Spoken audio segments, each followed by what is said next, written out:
Hello student, selection point classes में आप सभी का स्वागत है।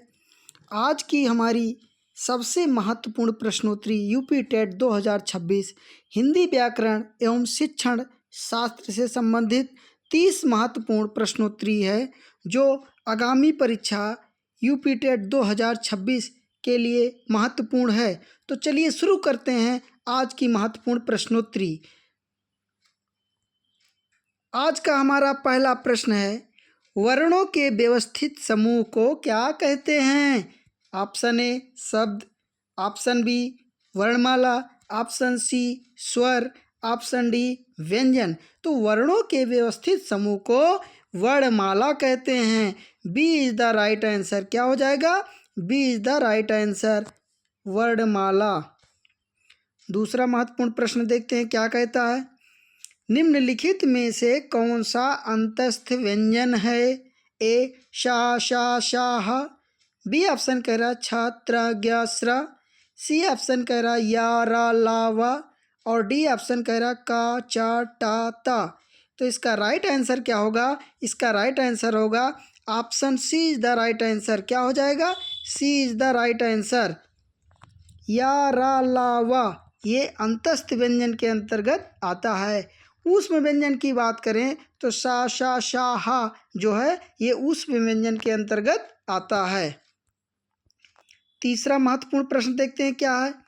कवींद्र शब्द का सही संधि विच्छेद क्या होगा? ऑप्शन ए कह रहा है कवि प्लस इंद्र, ऑप्शन बी कह रहा है कवि प्लस इंद्र, ऑप्शन सी कह रहा है कवि प्लस इंद्र, ऑप्शन डी कह रहा है, क्या कह रहा है? कवि प्लस इंद्र। तो इसका राइट आंसर क्या होगा? इसका राइट आंसर होगा option A is the right answer. क्या हो जाएगा? Option A is the right answer, कवि प्लस इंद्र, कवींद्र। यहाँ देखिए कवि में ई आया और इंद्र में ई आया, तो क्या हो जाएगा? बड़ी। और आप देखिए शब्द के मध्य में बड़ी ई लगा है ना, तो इसलिए कवींद्र का संधि विच्छेद कवि plus Indra. Option A is the right answer. ये कौन सी संधि होगी? तो ये दीर्घ संधि के अंतर्गत आएगा। क्या होगा? दीर्घ संधि है। कौन सी संधि है? दीर्घ संधि है। चौथा प्रश्न देखते हैं क्या है। लंबोदर में कौन सा समास है? ऑप्शन ए तत्पुरुष समास, ऑप्शन बी द्विगु समास, ऑप्शन सी बहुब्रीहि समास, ऑप्शन डी द्वंद्व समास। तो आप सभी को पता है कि लंबोदर जो है वो बहुब्रीहि समास के अंतर्गत आएगा। किस समास के अंतर्गत? बहुब्रीहि समास। सी इज द राइट आंसर। क्यों? क्योंकि लंबोदर का जब हम वो करेंगे, विग्रह करेंगे, तो हो जाएगा लंबा है उदर जिसका, लंबा है उदर जिसका, अर्थात गणेश जी। किसके लिए है? गणेश जी। गणेश जी का पेट कैसा है? लंबा है, तो इसलिए बहुब्रीहि समास के अंतर्गत आ जाएगा लंबोदर। पांचवा प्रश्न देखते हैं क्या कहता है। निम्नलिखित में से तद्भव शब्द का चयन कीजिए। ऑप्शन ए अग्नि, ऑप्शन बी सूरज, ऑप्शन सी डाक, ऑप्शन डी रात्रि। तो तद्भव शब्द का अगर हम बात करें तो तद्भव होगा। इसका राइट आंसर क्या हो जाएगा? इसका राइट आंसर होगा option B is the right answer, सूरज। सूरज जो है वो तद्भव शब्द है, और सूर्य क्या है? ये तत्सम है। क्या है?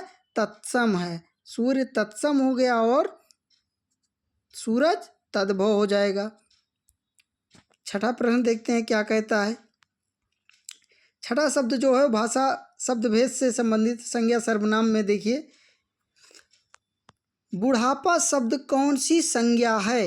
ए जातिवाचक, बी व्यक्तिवाचक, सी भाववाचक, डी समूहवाचक। तो जो बुढ़ापा शब्द है उसमें कौन सी संज्ञा का प्रयोग किया गया है? तो इसका राइट आंसर हो जाएगा option C is the right answer. क्या हो जाएगा? C is the right answer, भाववाचक संज्ञा। क्या हो जाएगा? भाववाचक संज्ञा। सातवां प्रश्न देखिए क्या है। वह स्वतः ही जान जाएगा में वह सर्वनाम है। ए पुरुषवाचक, बी ऑप्शन कह रहा है निजवाचक, सी ऑप्शन कह रहा है संबंधवाचक, डी ऑप्शन कह रहा अनिश्चयवाचक। तो वह स्वतः ही जान जाएगा में वह सर्वनाम कौन सा होगा? इसका राइट आंसर हो जाएगा option A is the right answer. क्या हो जाएगा? Option A is the right answer, पुरुषवाचक सर्वनाम। वह कैसा सर्वनाम है? पुरुषवाचक सर्वनाम। 8वां प्रश्न देखते हैं। साधु का स्त्रीलिंग शब्द क्या होगा? ए साधुनी, बी साध्वी, सी साधुआइन, डी सधुआ। तो साधु का जो स्त्रीलिंग शब्द होगा वो होगा साध्वी। B is the right answer. क्या हो जाएगा? B is the right answer. साधु का स्त्रीलिंग क्या होगा? साध्वी हो जाएगा। 9वां प्रश्न देखते हैं क्या है। मेज पर पुस्तक रखी है, इस वाक्य में पर किस कारक का चिन्ह है? ए करण कारक, बी संप्रदान कारक, सी अपादान कारक, डी अधिकरण कारक। तो आप सभी को पता है कर्ता ने कर्म को करण से, संप्रदान का की के लिए, अपादान से अलग होने की स्थिति में, संबंध का की के रा री रे ने नानी ने, अधिकरण में पय पर, संबोधन हे भो अरे। तो इसमें क्या हो जाएगा? अधिकरण। अधिकरण में क्या होगा? में पय पर कारक चिन्ह आता है तो अधिकरण कारक हो जाएगा। मेज पर पुस्तक रखी है तो पर अधिकरण कारक हो जाएगा। 10वां प्रश्न देखते हैं क्या कहता है। अभिमान शब्द में कौन सा उपसर्ग लगा है? ए ऑप्शन कह रहा आ, बी ऑप्शन कह रहा अभी, सी ऑप्शन कह रहा मान, डी ऑप्शन कह रहा अभी। तो अभिमान शब्द में कौन सा उपसर्ग होगा? Option B is the right answer. क्या हो जाएगा? B is the right answer, अभी। अभिमान शब्द में कौन सा उपसर्ग लगा है? अभी। 11वां प्रश्न देखते हैं। तरणि का पर्यायवाची शब्द क्या है? ए सूर्य, बी नाव, सी युति, डी नदी। तो जो तरणि का पर्यायवाची शब्द होगा वो क्या होगा? Option A is the right answer, सूर्य हो जाएगा। क्या हो जाएगा? सूर्य हो जाएगा। तरणि सूर्य का पर्यायवाची शब्द है। 12वां प्रश्न देखते हैं। अग्रज का सही विलोम शब्द क्या है? ए अनुज, बी लघु, सी छोटा, डी सूक्ष्म। तो अग्रज जो बड़ा होता है उसके लिए प्रयोग होता है और जो अनुज होता है वो छोटे के लिए प्रयोग होता है। तो अग्रज शब्द का सही विलोम शब्द क्या होगा? अनुज हो जाएगा। ए इज द राइट आंसर। क्या हो जाएगा? ए इज द राइट आंसर, अनुज। 13वां प्रश्न देखते हैं क्या है। करुण रस का अस्थाई भाव क्या होता है? ए रति, आपको पता है श्रृंगार रस का अस्थाई भाव रति होता है। बी शोक, शोक क्या होता है? करुण रस का अस्थाई भाव क्या होता है? शोक होता है। रौद्र का क्या होगा? क्रोध हो जाएगा। और विस्मय किसका होगा? कमेंट में आप लिखिए विस्मय किस रस का अस्थाई भाव होगा, इसको आप कमेंट में लिखिए। तो हम बात करते हैं करुण रस का अस्थाई भाव, तो इसका हो जाएगा B is the right answer, शोक। 14वां प्रश्न देखिए क्या कहता है। चरण धरत चिंता करत, चितवत चारों ओर, सुबरन को खोजत फिरत, कभी व्यभिचारी चोर। में कौन सा अलंकार है? ऑप्शन ए कह रहा यमक, ऑप्शन बी कह रहा श्लेष, ऑप्शन सी कह रहा उपमा, ऑप्शन डी कह रहा रूपक।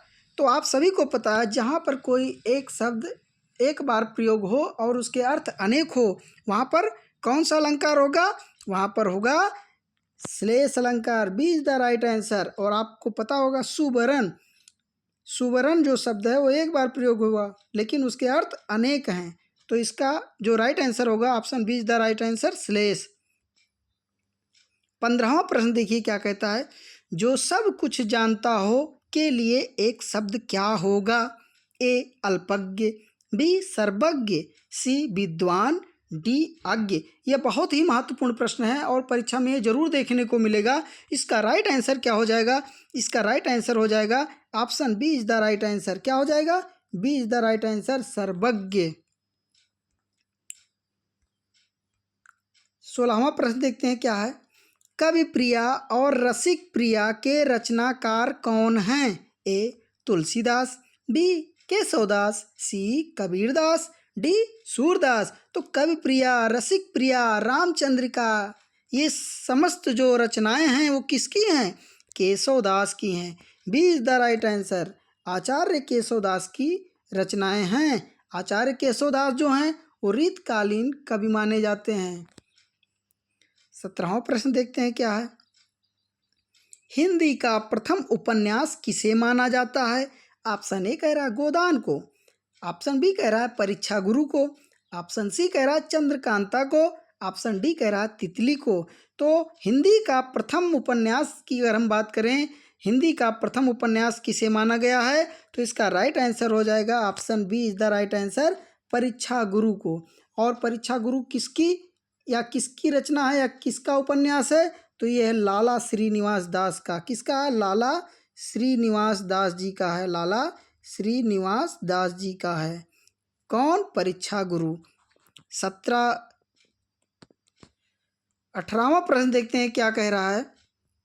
बीजक किसकी रचनाओं का संग्रह है? ए जायसी, बी ऑप्शन कह रहा है सूरदास, सी ऑप्शन कह रहा है कबीरदास, डी ऑप्शन कह रहा है तुलसीदास। तो बीजक जो है वो साखी, शबद, रामायणी तीनों का क्या है? एक बीजक नाम से काव्य संग्रह किया गया है जिसका नाम दिया गया बीजक, जो कबीरदास जी से संबंधित है। बीजक किसकी रचनाओं का संग्रह है? तो कबीर की रचनाओं का संग्रह है। बीजक में क्या क्या है? तो साखी है, क्या है? साखी, और शबद और रामायणी तीनों का संग्रह है बीजक, साखी, शबद, रामायणी का। 19वां प्रश्न देखते हैं क्या कहता है। चिंतामणि किसका प्रसिद्ध निबंध संग्रह है? ए हजारी प्रसाद द्विवेदी, बी ऑप्शन कह रहा है आचार्य रामचंद्र शुक्ल, सी ऑप्शन कह रहा है श्याम सुंदर दास, डी ऑप्शन कह रहा है भारतेंदु हरिश्चंद्र। तो आप सभी को पता होना चाहिए जो चिंतामणि निबंध संग्रह है वो आचार्य रामचंद्र शुक्ल जी का है। किसका है? आचार्य रामचंद्र शुक्ल जी का। B is the right answer. 20वां प्रश्न देखिए क्या है। अष्टछाप के सर्वश्रेष्ठ भक्त कवि कौन माने जाते हैं? ए ऑप्शन कह रहा कुम्भन दास, बी ऑप्शन कह रहा सूरदास, सी ऑप्शन कह रहा परमानंद दास, डी ऑप्शन कह रहा कृष्णदास। तो अष्टछाप कवियों की अगर हम बात करें तो 8 कवि प्रमुख माने जाते हैं। कौन कौन? कुम्भन दास, सूरदास, परमानंद दास, कृष्णदास, गोविंद स्वामी, छीत स्वामी, चतुर्भुज दास, नंददास। और अष्टछाप के सर्वश्रेष्ठ भक्त कवि की बात की जाए तो राइट आंसर हो जाएगा इसका, क्या हो जाएगा? B is the right answer, Surdas. क्या हो जाएगा? सूरदास। 21वां प्रश्न देखिए क्या है। भाषा सीखने का स्वाभाविक और मनोवैज्ञानिक क्रम क्या है? भाषा सीखने का स्वाभाविक और मनोवैज्ञानिक क्रम क्या है? ए पढ़ना, लिखना, सुनना, बोलना, बी ऑप्शन कह रहा सुनना, बोलना, पढ़ना, लिखना, सी ऑप्शन कह रहा बोलना, सुनना, लिखना, पढ़ना, डी ऑप्शन कह रहा लिखना, पढ़ना, सुनना, बोलना। तो इसका राइट आंसर क्या हो जाएगा? इसका राइट आंसर हो जाएगा option B is the right answer. क्या हो जाएगा? B is the right answer. इसका एक शानदार ट्रिक क्या है? सुबोपाल। क्या है? सुबोपाली, सुबोपाली। क्या हो जाएगा? सुबोपाली, सुबोपाली। सुनना, बोलना, पढ़ना, लिखना, सुनना, बोलना, पढ़ना, लिखना, B is the right answer. 22वां प्रश्न देखिए क्या है। भाषा अर्जन और भाषा अधिगम में मुख्य अंतर क्या है? ए पाठ्यपुस्तक का, बी ऑप्शन कह रहा है भाषा के वातावरण का, सी व्याकरण के नियमों का, डी शिक्षक की योग्यता का। तो भाषा अर्जन और भाषा अधिगम में मुख्य जो अंतर है वो किसका है? ये इसका राइट आंसर हो जाएगा option B is the right answer, भाषा के वातावरण का। 23वां प्रश्न देखते हैं क्या है।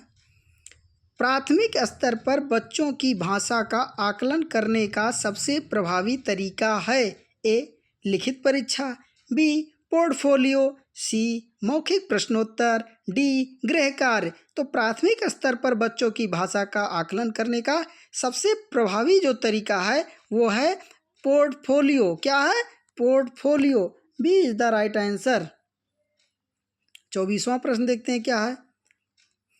उपचारात्मक शिक्षण रिमीडियल टीचिंग का उद्देश्य क्या है? ए छात्रों की कमियों का पता लगाना, बी ऑप्शन कह रहा है छात्रों की कठिनाइयों को दूर करना, सी ऑप्शन कह रहा है परीक्षा में अच्छे अंक लाना, डी ऑप्शन कह रहा है पाठ्यक्रम को जल्दी पूरा करना। तो उपचारात्मक शिक्षण का जो उद्देश्य होता है उसका राइट आंसर हो जाएगा option B is the right answer. क्या हो जाएगा? छात्रों की कठिनाइयों को दूर करना ही उपचारात्मक शिक्षण का उद्देश्य होता है। 25वां प्रश्न देखिए क्या है। भाषाई क्षमता का विकास करने के लिए सबसे कम महत्वपूर्ण क्या है? सबसे कम क्या? सबसे कम, ध्यान दीजिएगा यहाँ, सबसे कम। ऑप्शन ए कह रहा है बच्चों को बातचीत के अवसर देना। ऑप्शन बी कह रहा है प्रश्नों के उत्तर रटवाना। ऑप्शन सी कह रहा है कहानी को अपनी भाषा में कहलवाना। ऑप्शन डी कह रहा है परिचर्चा में भाग लेना। तो इसका राइट आंसर क्या हो जाएगा? B is the right answer. प्रश्नों के उत्तर जो रटवाना है वो सबसे कम महत्वपूर्ण है भाषाई क्षमता के विकास के लिए। 26वां प्रश्न देखते हैं क्या है। अंगूठा दिखाना मुहावरे का सही अर्थ क्या है? ए मदद करने से साफ मना करना। बी ऑप्शन कह रहा चिढ़ाना। सी ऑप्शन कह रहा जीत की घोषणा करना। और डी ऑप्शन कह रहा अंगूठे पर चोट लगना। तो अंगूठा दिखाना मुहावरे का जो सही अर्थ होगा, इसका राइट आंसर क्या हो जाएगा? इसका राइट आंसर हो जाएगा option A is the right answer. मदद करने से साफ मना करना अंगूठा दिखाना मुहावरे का सही अर्थ होगा। 27वां प्रश्न देखते हैं क्या है। शुद्ध वर्तनी वाले शब्द का चयन कीजिए। ऑप्शन ए कवित्री। ऑप्शन बी कवियत्री। ऑप्शन सी कवियत्री। ऑप्शन डी कवित्री। तो इसका शुद्ध जो अगर हम वर्तनी की बात करें तो इसका राइट आंसर हो जाएगा option B is the right answer. क्या हो जाएगा? कवियत्री। 28वां प्रश्न देखते हैं क्या है। बधूर्म का संधि विच्छेद क्या होगा? ए बधू प्लस ऊर्मि। ऑप्शन बी कह रहा है बधू प्लस उर्मि। ऑप्शन सी कह रहा है बधू प्लस उर्मि। ऑप्शन डी कह रहा है बधू प्लस ऊर्मि। तो इसका राइट आंसर क्या हो जाएगा? इसका राइट आंसर होगा option A is the right answer. क्या हो जाएगा? Option A is the right answer. देखिए बधू में ऊ प्लस ऊर्मि में ऊ क्या हो जाएगा? आप देखिए शब्द के मध्य में बड़ा ऊ लगा है ना, ये कौन सी संधि होगी? बात करें तो ये दीर्घ संधि हो जाएगा। क्या हो जाएगा? दीर्घ संधि। 29वां प्रश्न देखते हैं क्या है। विद्वान शब्द का स्त्रीलिंग क्या होगा? ए विदुषी। बी विद्वानी। सी विद्यावती। डी विद्यावान। तो आप सभी को पता है विद्वान शब्द का स्त्रीलिंग क्या होगा? विदुषी हो जाएगा। Option A is the right answer. विद्वान शब्द का स्त्रीलिंग क्या होगा? विदुषी होगा। 30वां प्रश्न देखते हैं और अंतिम प्रश्न क्या है। चौराहा शब्द में कौन सा समास है? ए अव्ययी भाव समास। बी तत्पुरुष समास। सी द्विगु समास। डी द्वंद्व समास। तो इसका राइट आंसर क्या हो जाएगा? इसका राइट आंसर हो जाएगा option C is the right answer, द्विगु समास। जो द्विगु समास होता है वो संख्यावाची होता है, जैसे चौराहा, तिराहा, दोराहा, दोपहर, चारपाई, ये सब किस समास के अंतर्गत देखने को मिलेगा? तो द्विगु समास के अंतर्गत देखने को मिलेगा। हमारी वीडियो आप लोगों को कैसी लगी? यदि पसंद आए हो तो प्लीज़ लाइक और सब्सक्राइब करिए। मिलते हैं नेक्स्ट वीडियो में, तब तक के लिए जय हिंद।